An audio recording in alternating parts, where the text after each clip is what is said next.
Hello everyone, welcome to competitive maths by Sumit Jain.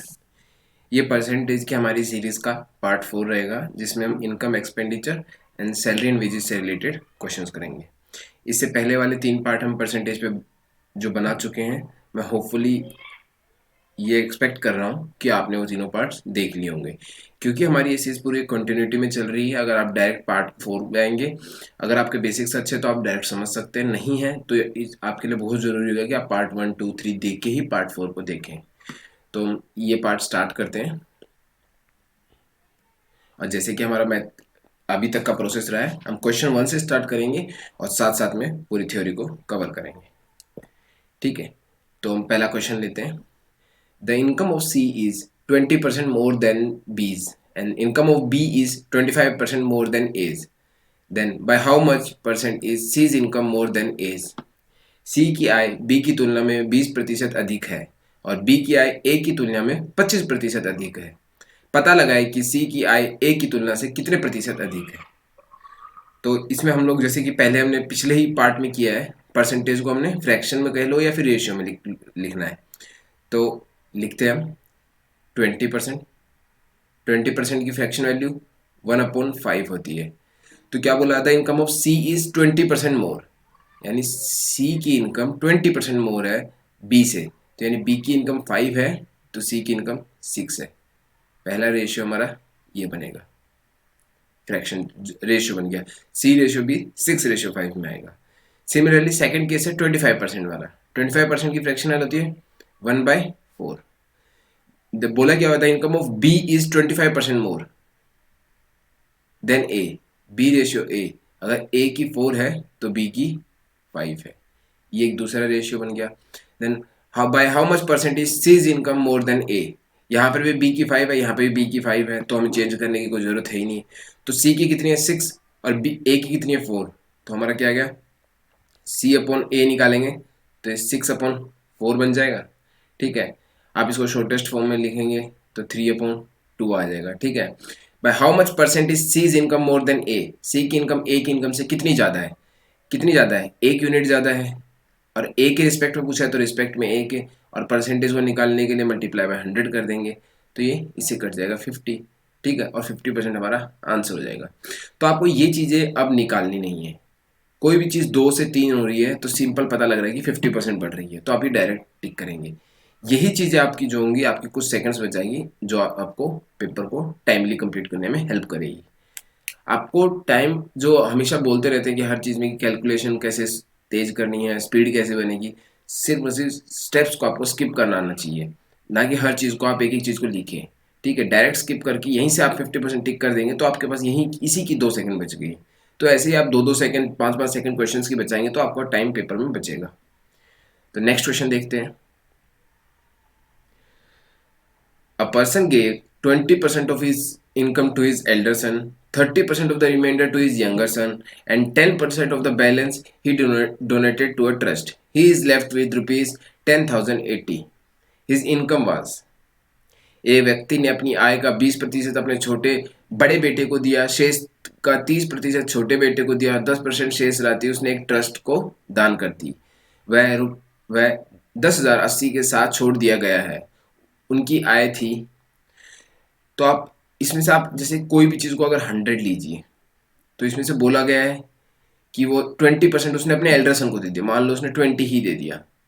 ठीक है, reminder कितना बच गया 80। अब 30% of the remainder to his younger son, इसका 30%, यानी 80 का आप 30% निकालोगे तो वो आ जाएगा 24 दे दिया छोटे सन को, तो कितना रह गया, अब रह गया हमारे पास 56।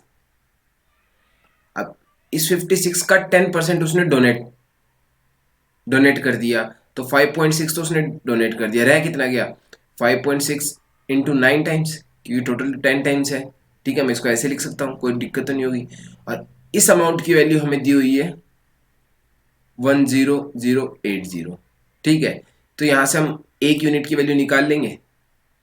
ठीक है, और हमारी और इनकम हमने 100 मानी थी तो 100 से मल्टीप्लाई कर देंगे तो हमारी इनकम आ जाएगी उसकी।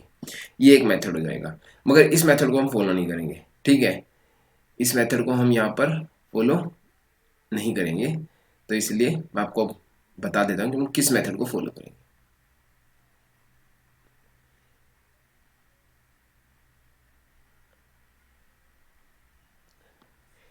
हम लेते हैं जैसे कि उसकी इनकम कुछ भी थी एक्स, ठीक है, मान लेते हैं उसकी इनकम एक्स थी।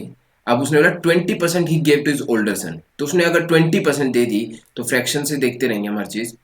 20% क्या होता है 2/10, यानी कोई भी चीज 10 थी उसमें से 2 दे दी तो कितनी रहेगी 8, तो यानी बची कितनी 8/10, ठीक है। अब ये जो बची हुई है इसमें से 30% फिर से उसने किस अपने छोटे बच्चे को दे दी, तो 3/10 दे दी तो बची कितनी, इसका भी 7/10 टाइम्स बचेगी, ठीक है।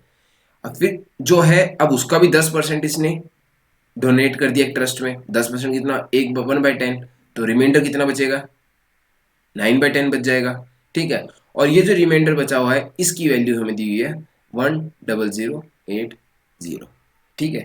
यहां से आ गया तो आप डायरेक्ट कैलकुलेशन करिए, ये देखें 1 1 2 0 आ गया, 7 से जा रहा है हमें दिख रहा है 7 1 7 6 40, ये आ गया, 8 से भी कट रहा है 20 आ गया, तो हमारा x की वैल्यू क्या आ जाएगी 20, और यहाँ की 3 0 आ जाएगी, 1 2 3, ऑप्शन डी आंसर आ जाएगा। तो ऐसे हमारा ये क्वेश्चन इजी पड़ेगा, और हमें ऐसे इन वाले क्वेश्चंस को इसी मेथड से करना है, बजाय कि हम उसको 100 मान के और उसको नीचे नीचे लाते रहेंगे परसेंटेज में, उससे हमारी परसेंटेज पॉइंट्स में जाएगी और आंसर में हमें थोड़ा बहुत गलत होने की चांसेस है। मगर हम ऐसे फ्रैक्शन से करेंगे तो उसमें गलत होने की चांसेस बहुत कम होगी, और ये जो मल्टीपल्स दिए जाते हैं ये ऑलमोस्ट ऐसे ही दिए जाता है कि इसको हमेशा ये डिवाइड कर ही देंगे, ठीक है। क्योंकि ये सारी वैल्यू देखो आप कोई भी अपॉन में नहीं है कोई भी पॉइंट्स में नहीं है, तो मतलब ये एग्जैक्ट डिवाइड कर रहा है इसे, ठीक है। तो ये वैल्यूज उसी हिसाब से दी जाती है, तो आपको यही मेथड फॉलो करना है।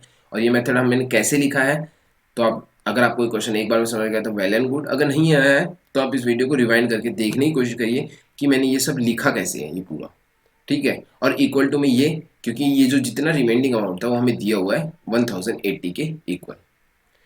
तो होपफुली आपको ये क्वेश्चन भी समझ में आया होगा। नेक्स्ट क्वेश्चन पे चलते हैं।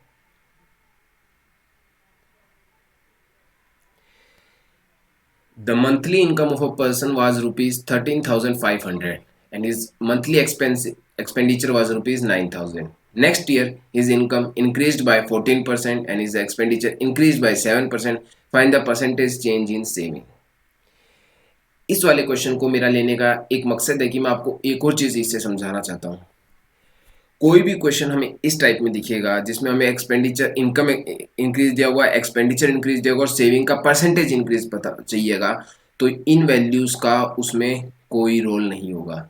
इस वैल्यू से आंसर में कोई भी फर्क नहीं पड़ेगा, इन वैल्यूज से आंसर में कोई फर्क नहीं पड़ने वाला। तो बस इन वैल्यूज का रेशियो हमें देखना है। जैसे कि यहाँ पर हमें दिया हुआ है इनकम दिया हुआ है हमें 13,500, एक्सपेंडिचर दिया हुआ है 9,000, तो सिमिलरली सेविंग कितना बच गया 4,500। इन वैल्यूज को का हमें यहाँ पर कोई यूज नहीं है, बस हमें इनका रेशियो देख लेंगे तो भी हमारे लिए इनफ रहेगा। जैसे कि आप देख रहे हैं 1:3 के रेशियो में है, 3:1 के रेशियो में है, तो ये 3:1 के रेशियो में है, तो इसको मैं लेट कर सकता हूँ कि इनकम 300 मान लेता हूँ मैं, एक्सपेंडिचर 200 मान लेता हूँ, सेविंग 100 मान लेता हूँ, ठीक है। अब बोला क्या है next year is income increase by 14%।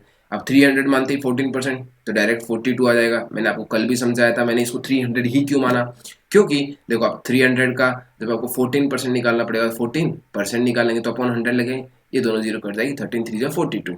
तो मैं हर बार मेरा रीजन होता है 20 ऐड करने का, ताकि जो भी मेरे को परसेंटेज हो मैं डायरेक्ट निकाल सकूँ। जैसे 200 है, एक्सपेंडिचर इंक्रीज बाय 7%, तो 7% यानी 7 2 14, ये मैं डायरेक्ट लिख सकता हूँ, क्योंकि ये चीज़ें मैंने पहले ही ये जीरो ऐसे लिए कि कट जाएंगी परसेंटेज के लिए। सिमिलरली अगर इनकम इतनी है, एक्सपेंडिचर इतना है, तो रिमेंडिंग तो सारा सेविंग ही होगा, ये 28 हो गया, ठीक है। तो सेविंग कितना इंक्रीज हुआ 28 का इंक्रीज हुआ, किस वैल्यू पे 100 पे, और परसेंटेज निकालने के लिए मल्टीप्लाई बाय 100 करेंगे, 100 से 100 कट जाएगा, तो सेविंग हमारी 28% इंक्रीज हो जाएगी, और इसमें ऑप्शन सी होगा। इस क्वेश्चन को लेने का मेरा एक ही मकसद है, आप इसको जानिए कि कोई भी जब हमें इस चीज़ में बोला होगा, परसेंटेज इनकम दिया होगा, एक्सपेंडिचर दिया होगा, सेविंग पूछा होगा, तो ये वैल्यू हमें एग्जैक्ट लेने की जरूरत नहीं है। इसके इस वैल्यू के रेशियो में हम कोई भी वैल्यू लेंगे हमारा आंसर सेम ही आएगा। यहाँ मैंने 300, 600, 200 लिया है, 600, 400 लूंगा तो भी आंसर सेम आएगा। बस कोई भी वैल्यू लूंगा मैं 3:2 में ही लेनी पड़ेगी, क्योंकि इनकम और एक्सपेंडिचर का रेशियो 3:2 दिया हुआ है। तो मैं सबसे ईजी मेरे लिए 300 और 200 थी, इसलिए मैंने उसको ले लिया। तो आपको ऐसे क्वेश्चनों पे भी ध्यान देना है, बजाय कि आप 13,500 का 14% बढ़ाए और 9,000 का 7% बढ़ाए। आप कर वैसे भी सकते हैं, सेम आंसर आएगा, कोई फर्क नहीं पड़ेगा। आप शॉर्टेस्ट रेशियो में भी ले सकते हैं, उससे भी सेम आंसर आएगा। तो ईजी रहेगा कि हम शॉर्टेस्ट रेशियो में लेके और क्वेश्चन को जल्दी खत्म करें। तो होपफुली आपको ये क्वेश्चन भी समझ में आया होगा। नेक्स्ट क्वेश्चन पे मूव करते हैं। ये भी एक क्वेश्चन है जिसमें रेशियो का भी यूज है और परसेंटेज का भी यूज है। इसमें बोला हुआ है given that 10% of A's income is equal to 15% of B's income equal to 20% of C's income. If sum of their incomes is rupees 7,800, then B's income is। यह देखते हुए कि A की आय का 10%, B की आय का 15% और C की आय का 20% बराबर है, यदि उनकी आय का योग 7,800 है तो B की आय क्या है। ठीक है, इसमें क्या बोला, 10%, 10% ए का ऑफ ए बराबर है 15% ऑफ बी बराबर है 20% ऑफ सी। ठीक है, तो आप इसको खोलेंगे, ऑफ का मतलब तो मल्टीप्लाई होता है, मतलब 10/100, प्रतिशत के साइन को हटाएंगे तो अपॉन में 100 आ जाएगा, परसेंटेज को हटाते ही 15/100, ऑफ है तो मल्टीप्लाई होता है, बी इज इक्वल टू 20/100 सी। तो आप यहाँ पर 100, 100, 100 ये सब कटेगा। ठीक है, तो आप इसको डायरेक्ट भी लिख सकते थे, ये परसेंटेज डायरेक्ट हट जाएगा तीनों में से। ठीक है, तो ये ऐसे ही आपको स्टेप स्किप करना आना चाहिए। मैं आपको यहाँ समझा रहा हूँ एक स्टेप, इसलिए लिख रहा हूँ। सिमिलरली आप 2 से डिवाइड कर सकते हैं, 5 से डिवाइड कर सकते हैं, तो ये 2A, ये 3B, ये 4C हो जाएगा।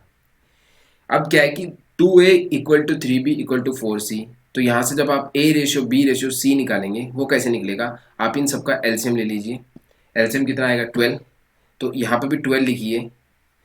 ठीक है, यहाँ पे भी 12, यहाँ पे भी 12, यहाँ पे भी 12, तो क्या बचेगा, A/6 equal to B/4 equal to C/3। यही A/B/C है, A/B/C है 6/4/3। ठीक है, ये रेशियो आपको निकालना आना चाहिए। यहाँ पर A/B/C 2/3/4 नहीं होगा। क्यों, क्योंकि आप देखिए यहाँ पर A की वैल्यू 6 पुट करिए तो 12, B की भी 4 पुट करिए तो भी 12, 80 की 3 पुट करिए तो भी 12, तब जाके ये इक्वल होंगे। अगर आप A को भी 2 कर देंगे, B को 3 कर देंगे, C को 4 कर देंगे, तो कहीं से भी वो इक्वल नहीं होंगे। यहाँ 4 हो जाएगा, 9 हो जाएगा, 16 हो जाएगा, वो इक्वल नहीं है। तो आपको इस पॉइंट से, जब हमारे पास ये इक्वेशन बन गई थी 2A equal to 3B equal to 4C, इससे आपका A/B/C निकालना आना चाहिए। आप इसका एलसीएम ले लीजिए, उससे डिवाइड कर दीजिए, और जो रेशियो में बनेगा यही A/B/C होगा। ठीक है, तो ये क्वेश्चन मैंने लिया है आपको ये समझाने के लिए कि इसका रेशियो कैसे निकालेंगे। अब तीनों चीज का रेशियो आ गया। अब क्या बोला हुआ है, if the sum of their income is ₹7,800। ठीक है, यहाँ पर कितना है हमारा टोटल, 4 6 + 4 + 3 13, यानी 13 यूनिट की वैल्यू हमें कितनी दी हुई है, 7,800। तो यहाँ से एक यूनिट की वैल्यू आ जाएगी 600, और बी की इनकम कितनी है 4 यूनिट, तो 4 यूनिट की वैल्यू कितनी हो जाएगी, 4 × 600 जो कि 2400। तो ऑप्शन सी हमारा आंसर हो जाएगा।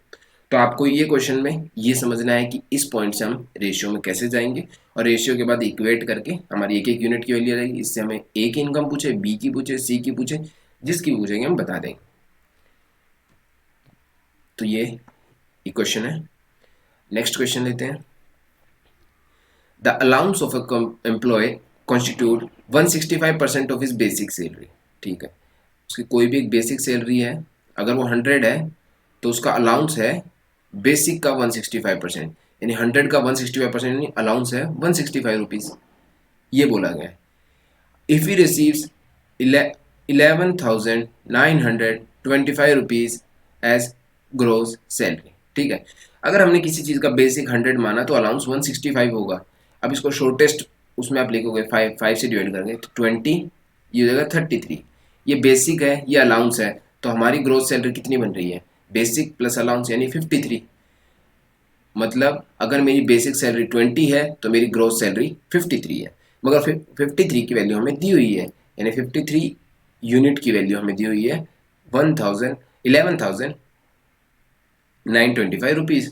ठीक है, तो यहाँ से हम डिवाइड कर लेते हैं, एक यूनिट की वैल्यू कितनी आ जाएगी 15, 3 2 जा 106, 106 आ गया तो 132, सेम अगेन 2 जा 106 तो 26, 265 बचा, 265, तो एक यूनिट की वैल्यू आ गई 225। पूछा क्या हुआ है, बेसिक सैलरी, बेसिक सैलरी कितना है 20 यूनिट, तो 20 यूनिट की वैल्यू कितनी आ जाएगी, मल्टीप्लाई बाय 20 कर देंगे, 20 करें अब 450, जीरो का जीरो, तो ऑप्शन सी हो गया, तो ये मेरी बेसिक सैलरी होगी। अगर मेरे से अलाउंस पूछा होता तो मैं 33 यूनिट है तो 225 को 33 से मल्टीप्लाई कर लेता, तो मैं अपना अलाउंस भी बता सकता था।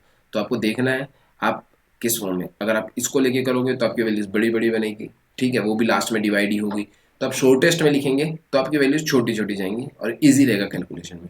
तो हमेशा शॉर्टेस्ट फॉर्म में लिखने की कोशिश करिए और परसेंटेज को फ्रैक्शन या फिर रेशियो में ही कन्वर्ट करने की कोशिश करिए, जिससे आपको क्वेश्चन ईजी बने। नेक्स्ट क्वेश्चन देखते हैं। A man spends 75% of his income. His income increased by 20% and he increased his expenditure by 15%. Then his saving will increase by। इस क्वेश्चन को मैं आपको दो तरीके से बताता हूँ। मान लेते हैं कि उसकी इनकम 100 थी, ठीक है, तो फर्स्ट केस में उसकी सेविंग थी, स्पेंड्स का था, एक्सपेंडिचर था 75, तो सेविंग कितनी होगी 25। ठीक है, इसमें तो किसी को कोई डाउट नहीं होगा। Now he increase his income by 20%, तो 100 का 20 120 होगी इसकी income. He is increase his expenditure bye 15%, अब एक्सपेंडिचर 15% यानी 75 का 15% आप बढ़ा लीजिए, ठीक है, तो वो भी आपका 75 का ओवरऑल वो 115% हो जाएगा यहाँ पर, ठीक है। और अब जो रिमाइंडर होगा वो आपका सेविंग हो जाएगा, ठीक है, और आप सेविंग निकाल के और यहाँ से कितना इंक्रीज हुआ है वो आप निकाल सकते हैं, ठीक है। ये मेथड में थोड़ा सा लेंथी होगा, कैलकुलेटिव होगा, ठीक है, इसी को जैसे आप अपने लेवल पे सॉल्व करने की कोशिश करिएगा। मैं आपको इसका सोल्यूशन नहीं बता रहा हूँ, मैं जो दूसरा मेथड है उससे आपको सोल्यूशन बताऊंगा और वो बेस्ट है और वो ईजिएस्ट मेथड है, ठीक है। तो आप देखिए, जैसे कि पहला है 75%, ठीक है, 75% को जो फ्रैक्शन वैल्यू लिखोगे तो 3/4, यानी अगर कोई भी चीज़ 4 थी तो उसमें से 3 यूनिट उसने स्पेंड कर दी। तो सेम हम एक लाइन की तरह बना लेते हैं, यहाँ पर है एक्सपेंडिचर, यह है सेविंग, और एक्सपेंडिचर प्लस सेविंग मिलके मेरी टोटल में बनती है इनकम, ठीक है। इनकम में से एक्सपेंडिचर होगा, कुछ सेविंग होगी। अब मेरे को बोले एक्सपेंडिचर मेरा हो रहा है 3 यूनिट, ठीक है, और सेविंग हो रही है मेरी 1 यूनिट और इनकम है मेरी 4 यूनिट, ठीक है। यहाँ तक किसी को कोई डाउट नहीं होना चाहिए। अब इसमें बोला है इनकम इंक्रीज बाय 20%, तो 4 यूनिट है, हर एक में 20% का इंक्रीज होगा, तो ओवरऑल 80 का इंक्रीज हो गया, ठीक है। ही इंक्रीजेस एक्सपेंडिचर बाय 15%, तो एक्सपेंडिचर का 15 है, 3 यूनिट्स है, तो ओवरऑल 45 यूनिट्स का आ गया। अब इनकम 80 है, एक्सपेंडिचर 45 है, तो सेविंग कितना बचा 35, ठीक है, और ये 1 ही यूनिट है, तो इसमें किससे मल्टीप्लाई करूँगा, 35 है तो 35 से ही मल्टीप्लाई करूँगा, तो यानी मल्टीप्लाई बाय 35 यहाँ आना चाहिए था, और यहाँ जो वैल्यू आती है वही मेरा इंक्रीज होता है, तो यह ऑप्शन सी मेरा आंसर होगा।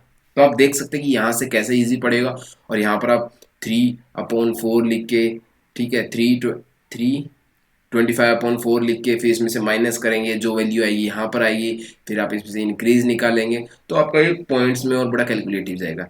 जबकि आप इस मेथड से देख सकते हैं, इस मेथड को देखिए आप कितना शॉर्ट और कितना इजी मेथड पड़ेगा।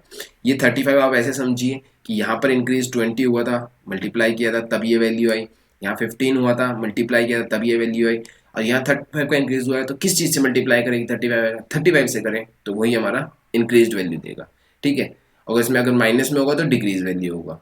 यहाँ क्योंकि बच रहा है डिफरेंस, यानी सेविंग भी इंक्रीज हुई है, तो सेविंग इंक्रीज में आ गई, तो 35% हमारा आंसर आ गया।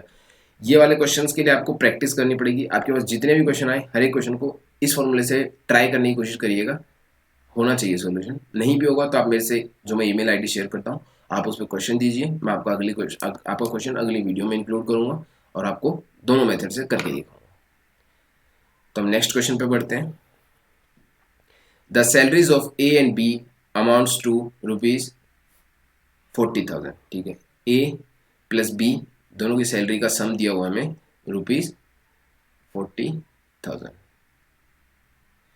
A spends 95% of his saving salary and B spends 85% of his salary. If now their savings are same. ठीक है, अगर A ने 95% स्पेंड कर दी है, ठीक है, A अपने वेतन का 95% खर्च करता है, तो कितने परसेंट सेव किया उसने? 5% ही सेव किया। ठीक है, और सिमिलरली बी ने 85% 85% खर्च कर दिया, तो कितने परसेंट सेव हुआ? 15% ही सेव हो पाया। ठीक है, और दिया क्या हुआ है कि ये दोनों सेविंग बराबर है। Now their savings are same, अब उनकी बचत समान समान है। ठीक है, तो ये दोनों सेम है, तो यहाँ से मैं कंपेयर करूंगा। अब आप अपॉन 100 लिख के करेंगे और वो सब आपको पता है परसेंटेज से वो कट जाएगा, तो मैं डायरेक्ट लिखता हूँ 5A इक्वल टू 15B।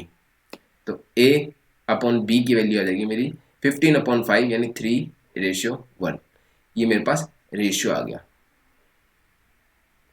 अब क्या बोला हुआ है, ए की सैलरी पूछी है, तो ए और बी की वैल्यू 3:1 में, टोटल 4 यूनिट हो गई।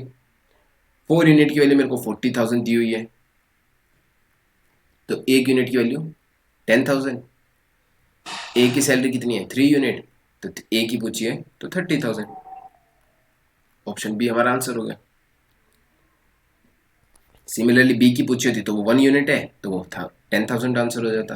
तो ये भी ध्यान रखना कि आप 10,000 भी 30,000 भी ऑप्शन में है, किसकी पूछी है वहीं पे टिक करना। ठीक है, ये क्वेश्चन ऐसे होगा।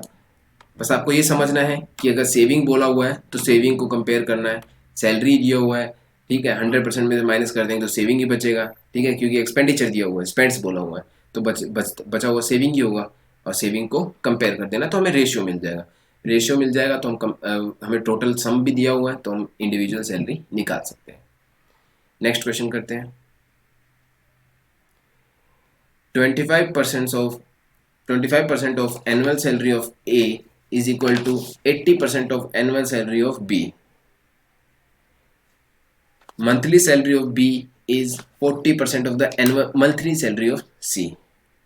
Annual salary of C is rupees 6 lakh. What is the monthly salary of A? ठीक है, तो इसमें आप दो तीन चीज़ें ध्यान रखना कि कहीं पे मंथली दिया हुआ है, कहीं पे ईयरली दिया हुआ है, तो वो चीज़ याद रखना, ध्यान रखना। क्या बोला हुआ है हम लिख लेते हैं पहले। 25% of A equal to 80% of B, तो यहाँ से A ratio B, similarly percentage से दोनों तरफ 100 आएगा तो कटिंग हो जाएगी, ये आ जाएगा 80/25। आप 5 से काटेंगे तो ये 16/5, तो ये ए अपॉन बी की वैल्यू मेरे पास आ गई, एक वैल्यू यहाँ से आ गई। नेक्स्ट पार्ट क्या दिया हुआ है, मंथली सैलरी, ये एनुअल दिया हुआ है। अब इसको मंथली बोलेंगे तो डिवाइड बाय 12 होगा, ऊपर वाला भी नीचे वाला भी, तो मंथली भी रेशियो यही रहेगा। ठीक है, तो इसमें कोई फर्क नहीं पड़ेगा। अब बोला monthly salary of B is 40% of the monthly salary of C. 40% same 2:5, यानी अगर सी की सैलरी 5 है तो बी की 2 है, ये कहना चाह रहा है। ठीक है, अब ए रेशियो बी की वैल्यू है, बी रेशियो सी की वैल्यू है। आपने मेरी रेशियो वाली वीडियो देख ली होगी जो परसेंटेज में मैंने बनाई है, तो आपको ये चीज़ भी आनी चाहिए कि तीनों का रेशियो कैसे निकालते थे हम। ए रेशियो 16:5, बी की 2:5। इसको कंप्लीट करने के लिए जो इधर लास्ट वैल्यू है उसको इधर पुट करेंगे, जो इधर है वैल्यू इसको इधर पुट करेंगे। ठीक है, तो आ गया 32, 10, 25, तो तीनों की रेशियो मेरे पास आ गई। अब क्या बोला हुआ है, द एनुअल सैलरी ऑफ सी दी हुई है ₹6 लाख, तो यानी 25 यूनिट जो कि मेरी सी की सैलरी है उसकी वैल्यू दी हुई है 6 लाख। और मुझे पूछा मंथली सैलरी ऑफ ए। ठीक है, ये मेरे पास रेशियो बना हुआ है, ये ईयरली का बना है सबका, या फिर आप लगा लो जो मेरे 25 यूनिट्स आया है, अगर मैं इसको सी की ईयरली सैलरी माना है, तो ए की ईयरली सैलरी हो जाएगी 32 यूनिट। तो यहाँ से हम जब लिखेंगे बाय 25 इंटू में 32, ये ए की एनुअल सैलरी आ जाएगी। अब एनुअल सैलरी को अगर मैं डिवाइड बाय 12 कर दूंगा तो वो मंथली सैलरी आ जाएगी। ठीक है, तो यहाँ से जब हम वैल्यूज को निकालेंगे, ये 4 से आप डिवाइड करिए 8, ये आएगा 3, यहाँ से बचेगा 2। ठीक है, ये 200 को करेंगे 8, 8 8 जा 64 और बचे में 3 जीरो, तो 64,000 ये मेरा आंसर हो जाएगा। तो आप देखिए कि वैल्यूज ऐसी है मगर लग रहा है, मगर आपको ये सब चीज़ आप लिख लोगे तो उसके बाद कैलकुलेशन में कुछ नहीं बचता। अगर आप में से किसी को कोई भी इस क्वेश्चन में मैंने सब लिखी गई कोई डाउट हो तो एक और बार वीडियो को रिवाइंड करके देखने की कोशिश करिए कि 25 यूनिट्स की वैल्यू अगर 66 लाख दी हुई है तो ए की 32 यूनिट्स है, तो 32 यूनिट्स की एक यूनिट की आ जाएगी 6 लाख अपॉन 25, 32 यूनिट्स की आ जाएगी मल्टीप्लाई बाय 32, तो ये आ जाएगा, ये आएगा ईयरली सैलरी। अब उसको डिवाइड बाय 12 कर देंगे तो वो मंथली सैलरी आ जाएगा। तो ऐसे हम मंथली सैलरी निकाल सकते हैं। तो नेक्स्ट क्वेश्चन करते हैं। A salary was decreased by 50% and subsequently increased by 50%. How much does it he lose? ठीक है, आपने अगर मेरा रेशियो परसेंटेज का सेकंड पार्ट देखा होगा तो उसमें मैंने आपको एक नेट इफेक्ट वाला बताया भी है कि A% इंक्रीज होता है फिर A% डिक्रीज हो जाता है, तो फॉर्मूला बन जाता है A minus B minus A B upon 100। ठीक है, एक चीज़ इंक्रीज हुई है एक चीज़ डिक्रीज हुई है तो नेगेटिव में आ जाएगा। ठीक है, तो यहाँ पर क्वेश्चन दिया हुआ है कि एक बार इंक्रीज हुआ है एक बार डिक्रीज हुआ है, तो मान ले पहले डिक्रीज हुआ है फिर इंक्रीज हुआ है, उससे कोई फर्क नहीं पड़ेगा यहाँ पर। ठीक है, ये आप निकाल लोगे तो ये जीरो हो ही जाएगा, या एक जीरो ये जीरो ये जीरो इससे कट जाएगा तो -25 यानी 25% का लॉस हुआ है उसे। ये तो एक हो गया, आपको फॉर्मूला याद है तो ठीक है, नहीं भी याद है तो हम हर चीज़ को रेशियो में करते हैं तो इसको भी करेंगे। 50% होता है 1/2, तो पहले बोला हो कि 50% डिक्रीज हो गई तो यानी पहले उसके 2 से 1 हो गई। नेक्स्ट ईयर 50% इंक्रीज हो गई तो यानी 2 से 3 हो गई। तो नेट रिजल्ट क्या पड़ गया मेरा 4 यूनिट, ये मल्टीप्लाई में होते थे। ठीक है, 4 यूनिट से 3 यूनिट हो गई, तो कितने का लॉस हुआ 1 यूनिट का लॉस हुआ, कितने पे 4 यूनिट पे, और मल्टीप्लाई बाय 100 कर देंगे तो परसेंटेज ये कटेगा 25, तो 25% लॉस हुआ। तो आप किसी भी मेथड से कर सकते हैं, जो सा मेथड आपको सही लिखे, मैं आपको ये मेथड प्रेफर करने को बोलूँगा। हम पूरी मैथ्स को इसी मेथड से करेंगे ना कि ऊपर वाले मेथड से। ठीक है, नेक्स्ट क्वेश्चन करते हैं। The average monthly salary of all the employees in a factory is rupees 8,840. Is average salary of all the officers is rupees 15,000 and that of remaining employees is rupees 8,000. Then what is the percentage of the officers among the employees? तो मान लेते हैं हम officers को मान लेते हैं x officers हैं और नॉर्मल अदर एम्प्लॉयज जो है वो वाई है। अब एक ऑफिसर की सैलरी 15,000 दी हुई है तो एक्स ऑफिसर हो गए तो उनका टोटल कितना हो जाएगा 15,000 मल्टीप्लाई बाय एक्स, तो ठीक है ये आ जाएगा। अब एम्प्लॉयज वाई एक एम्प्लॉय नहीं, एक एम्प्लॉय की सैलरी 8,000 दी हुई है और एम्प्लॉयज कितने हैं वाई, तो 8,000 वाई ये इनकी सैलरी का टोटल हो जाएगा। इन दोनों को प्लस कर देंगे divide by number of employees x plus y, तो हमें इनकी एवरेज आ जाएगी। इनकी एवरेज हमें दी हुई है 8,840। तो यहाँ से जब आप मल्टीप्लाई करेंगे और इधर माइनस लाएंगे तो हमारा आएगा 6,160 x equal to 840 y। Zero से जीरो कटेगा x अपॉन y बनेगा 3/22। ठीक है, ये एक रेशियो बनेगा, यानी अगर नंबर ऑफ ऑफिसर्स 3 है तो number of employees other employees जो दिए हुए हैं रिमेनिंग एम्प्लॉयज वो 22 है, तो टोटल एम्प्लॉयज कितने हो गए 3 + 22 25। ठीक है, और परसेंटेज किसका पूछा है ऑफिसर्स का, ऑफिसर्स 3 है उसमें से 25 में से, तो कितना परसेंट हो गया, अब मल्टीप्लाई बाय 100 कर दीजिए परसेंट आ जाएगा। 3 × 4 कितना होता है 12, तो 12% ऑफिसर्स हैं, तो ये हो गया। ये मेथड क्योंकि यहाँ पर एवरेज बोला हुआ है और परसेंटेज का था, तो मैंने आपको इस मेथड से सिखाया है।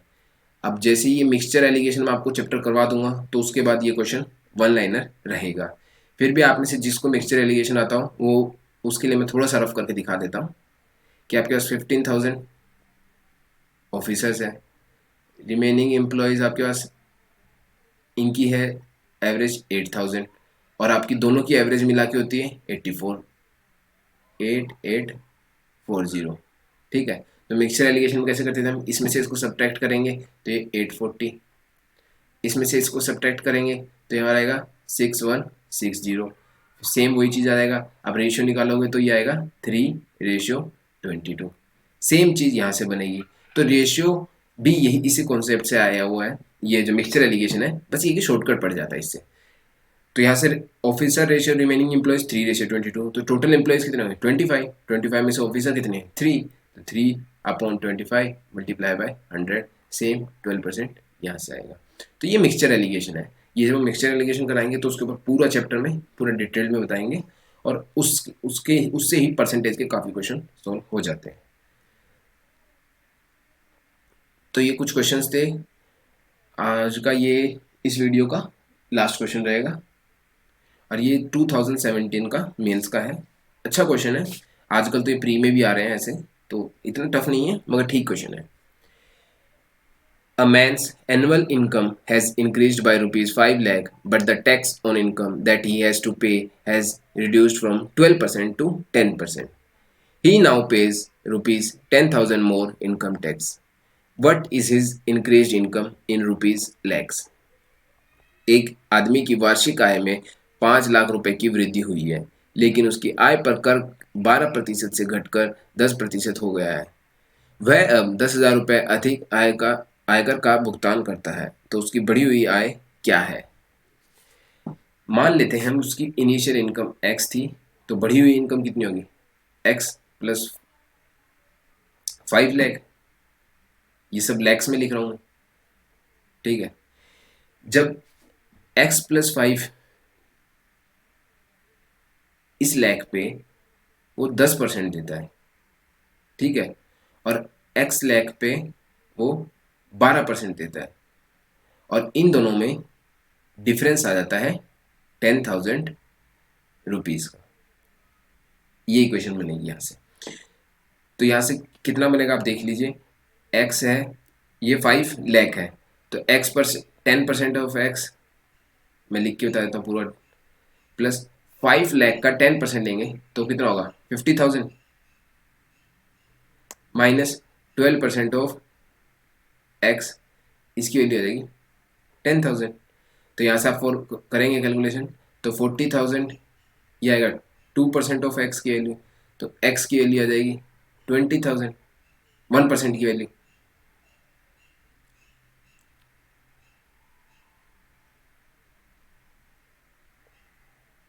हंड्रेड परसेंट ऑफ एक्स की वैल्यू आ जाएगी 20 लाख, तो यानी एक्स की वैल्यू आ जाएगी 20 लाख।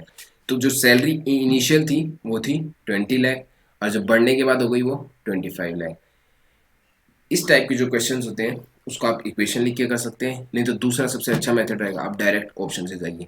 जैसे कि पहला ऑप्शन है इंक्रीज इनकम पूछा हुआ, अगर इंक्रीज इनकम 20 है तो 5 लाख इंक्रीज, मतलब पहले 15 थी, 15 से 20 हुई है, 15 पे 12% के हिसाब से 180 समथिंग बनेगा टैक्स, और यहाँ पर 20 लाख पे 10% के हिसाब से, तो इसमें 10,000 का डिफरेंस नहीं आ रहा है, ठीक है, ज़्यादा का है। नेक्स्ट केस ले लीजिए 20 लाख पे 12% देंगे तो 240 बन जाएगा, 25 लाख पे 10% देंगे तो 250 बन जाएगा, तो 10,000 का डिफरेंस आ गया, तो ये ऑप्शन बी मेरा है। तो ऐसे ऑप्शन से भी जा सकते हैं, इसके लिए आपके पास कैलकुलेशन तेज होनी चाहिए। जैसे आपकी कैलकुलेशन तेज होगी तो आप जल्दी जल्दी कर पाएंगे, और ऑप्शन से ही अच्छा मेथड रहेगा इस टाइप के क्वेश्चन के लिए, नहीं तो आपको बेसिक तो इसका फिर भी आना चाहिए, ठीक है। तो मैं होपफुल ये क्वेश्चन भी आपको समझ में आ ही गया होगा, नहीं भी आया होगा तो आप मेरे को अपनी क्वेश्चन भेज सकते हैं। तो इसी के साथ हम अपनी वीडियो का एंड करते हैं। आपको कोई भी क्वेरीज हो, कोई भी गाइडेंस चाहिए हो, तो मेरे को आप इस ईमेल आईडी पे कांटेक्ट कर सकते हैं, या फेसबुक या इंस्टाग्राम पे सुमित चैल के नाम से आप मेरे को कॉन्टैक्ट कर सकते हैं, आपकी हर क्वेरीज का सोल्यूशन किया जाएगा। Thank you.